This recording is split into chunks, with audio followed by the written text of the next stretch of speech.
बात की जाए एक दिग्गज से, और यहाँ पर क्या bank Nifty finally out perform करेगा या नहीं, कहाँ पर रैली आएगी। 361 की प्रेसिडेंट अनु जैन हमारे साथ जुड़ गई हैं।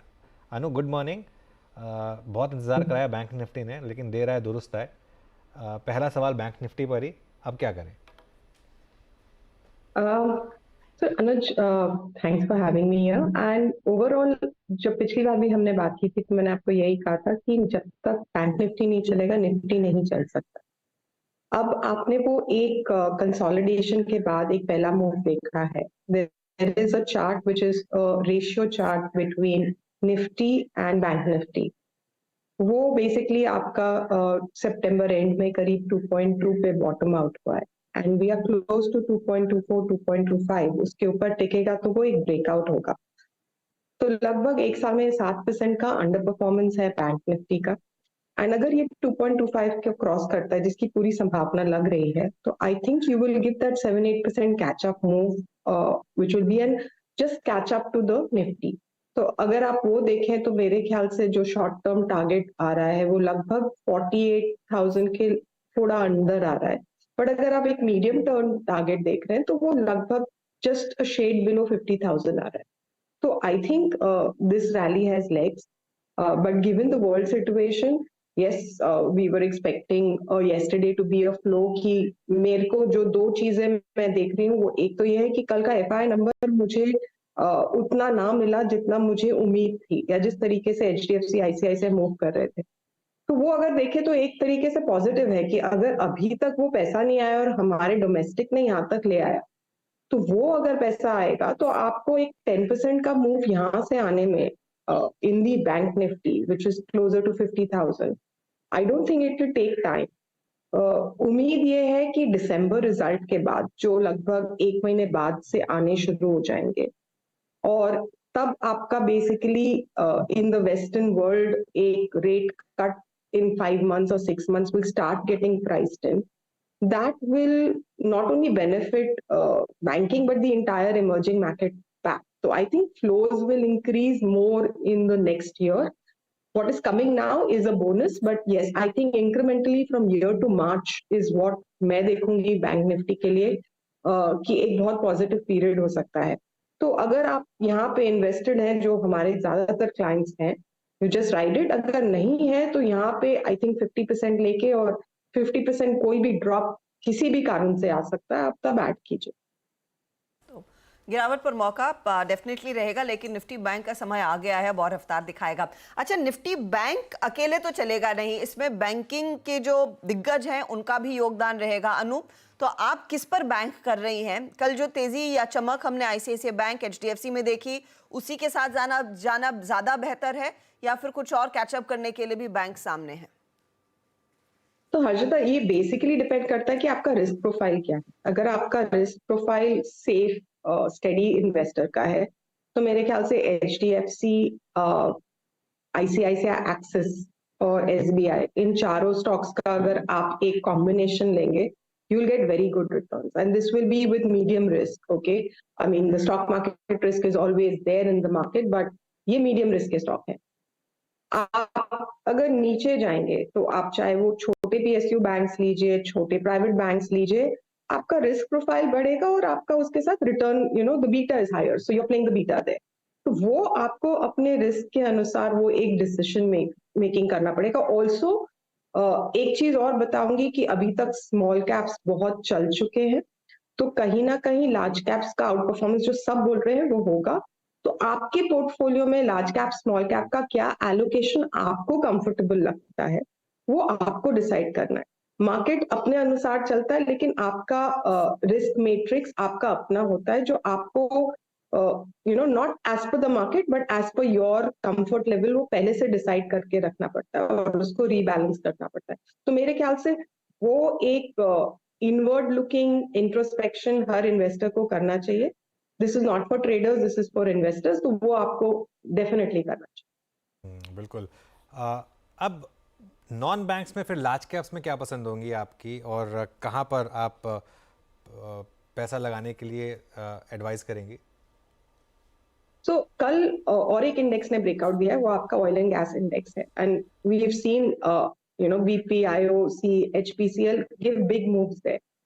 वो हमें लग रहा है कि यहाँ से भी मूव्स देंगे। हाँ, एक बार को ओवरबॉट ऑन द चार्ट्स हैं तो आपको एक कंसोलिडेशन, माइल्ड करेक्शन जरूर दे सकते हैं। अगर मैं आपको IOC का एक वो देती हूँ। आज हमारे एनालिस्ट से हम डिस्कस कर रहे थे कि 117 रुपए पे है। इस साल करीब 15 रुपए का डिविडेंड आएगा, अगले साल चलिए हम 12 रुपए का मानते हैं, 12 रुपए का तो डिविडेंड आएगा 117 के ऊपर, तो 10% तो डिविडेंड यील्ड है। स्टॉक हमारी उम्मीद फंडामेंटली ये है कि ये 170 तक पहुंच जाएगा। तो आपको 50 रुपए वहां और लगभग 12 रुपए वहां, आपको 60 रुपए के आसपास मिल रहा है। तो हो सकता है कि ये 118 का आपको 105, 106 कभी भी दिखा सकता है। तो यहाँ से लेकिन अगर आपको वो रिस्क प्रोफाइल है और वो रिटर्न की आपकी उम्मीद है, तो आई थिंक डिप्स पे ये लेना जरूर बनता है।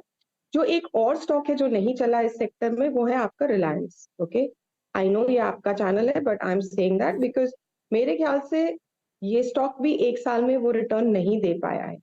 जहां तक कि अनदर फंडामेंटल फैक्टर जो बेसिकली इन सारे स्टॉक्स को इम्पैक्ट करता है, वो GRM मार्जिन्स हैं जो गिर गए थे पिछले एक साल में। We have seen a negative bias. एक महीने में GRMs have gone up, Singapore margins have gone up by about 30-35%।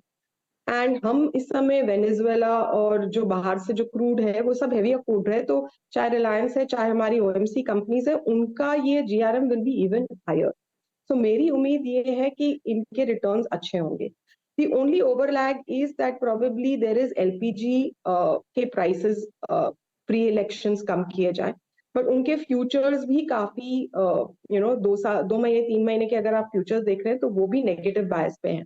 So it may not hit them, it may be profit neutral, and I think that would be the time कि अगर OMCs गिरते हैं because of the LPG price correction or the government initiative there, it would be a great time to double up at that time. तो अभी आप थोड़ा ले सकते हैं, लेकिन जब भी वो अनाउंसमेंट आएगा आई थिंक उस समय आप उसको डबल डाउन कर सकते हैं। तो रिलायंस, IOC, HDFC बैंक के कुछ मौके हैं। अब अनूप, लेकिन कल और आज में हमने एक चीज नोटिस की है कि मार्केट अग्रेसिवली हाई बीटा की तरफ जा रहा है और आपके so called defensive pharma, IT, इन सब से थोड़े बहुत हाथ पीछे खिंच रहे हैं। टेक्नोलॉजी काउंटर से अब क्या अंडर परफॉर्मेंस ही देखने को मिलेगी या फिर ये साइडलाइंस पर ही पड़े रहेंगे? आपकी अप्रोच क्या रहेगी निफ्टी IT में? देखिए, अगर आप ट्रेडिंग बायस देखेंगे तो people were into tech for some time, okay, because वो एक पुल बैक रैली दे रहा था। अब वही पुल बैक रैली आपको बैंकिंग में दिखती है, तो people have limited funds, they will move from one sector to the other. Within Nifty IT इस क्वार्टर के अर्निंग्स में भी हम कुछ खास अप मूव नहीं देखेंगे, तो fundamentally there is nothing to drive it. Probably the only part of Nifty IT which will probably give momentum वो रहेगा आपका जैसे हमने टाटा टेक की लिस्टिंग देखी थी तो उस हिसाब से साइंट है, आपका LTTS है, टाटा एलेक्सी है, तो डिप्स में आप उनमें बाइंग जरूर देखेंगे। बट जहां तक कि मुझे इन्फी, TCS और जो मेन लीडर्स हैं उसमें अभी भी मुझे लग रहा है कि प्रोबेबली थोड़ा कंसोलिडेशन अब आएगा, जब तक बेसिकली उसमें कोई बड़ा ब्रेकआउट नहीं आता बिकॉज ऑफ रिजल्ट्स, जो मेरे ख्याल से 2 क्वार्टर तक आपको थोड़ा बहुत 3-4% ऊपर नीचे मिलेगा, कोई मेजर बाइंग नहीं मिलेगी। एक और जो आपको मैं नोट पढ़ रहा था उसमें मुझे जो स्टैंड आउट लग रहा था वो है बजाज फाइनेंस।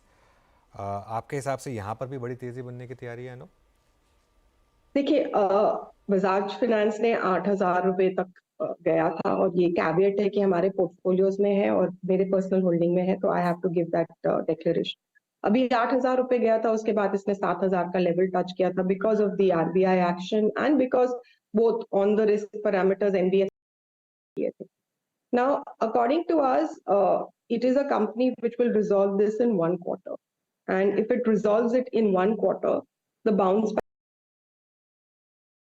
अगर आप टेक्निकली देखें तो ये अभी 74 तक, कल 74.20 जो उसका एक मेजर रेजिस्टेंस है वहां तक गया था, अभी उसके आसपास आज थोड़ा, बट मेरे ख्याल से ये इसके लिए जो अगर लेवल देखना है हमको तो वो 7,550 का है। अगर 7,550 क्रॉस करके ये होल्ड करेगा तो ये वापस 8,000 बहुत जल्दी पहुंचेगा। वो हो सकता है कि जिस दिन आपका वो अनाउंसमेंट आए कि RBI has kind of restored its ability to give those loans, शायद ये उस दिन आए। तो वो मेरे ख्याल से एक चीज होगी। दूसरा होगा क्वार्टर रिटर्न्स। तो आपका क्वार्टर रिजल्ट्स इसका जैन फर्स्ट 10-12 डेज में आ जाएगा। तो उस समय मेरे ख्याल से तब तक ये शायद ऊपर नीचे चले। और the other thing which is there is कि ये चाहे आप एचडीएफसी बैंक देखें या बजाज फाइनेंस देखें या आईसीआईसीआई बैंक देखें, ये तभी मोमेंटम पकड़ेंगे जब आपकी एफआईआई बाइंग मोमेंटम पकड़ेगी, जो मैं वैसे भी आपको कह रही हूँ कि वो जनवरी में पकड़ेगी।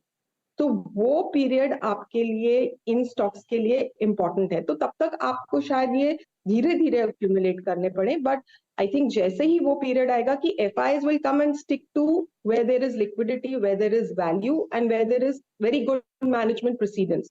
तो ये तीनों चीजें जो मिलती हैं वो इन तीनों चारों बैंक्स में मिलती हैं।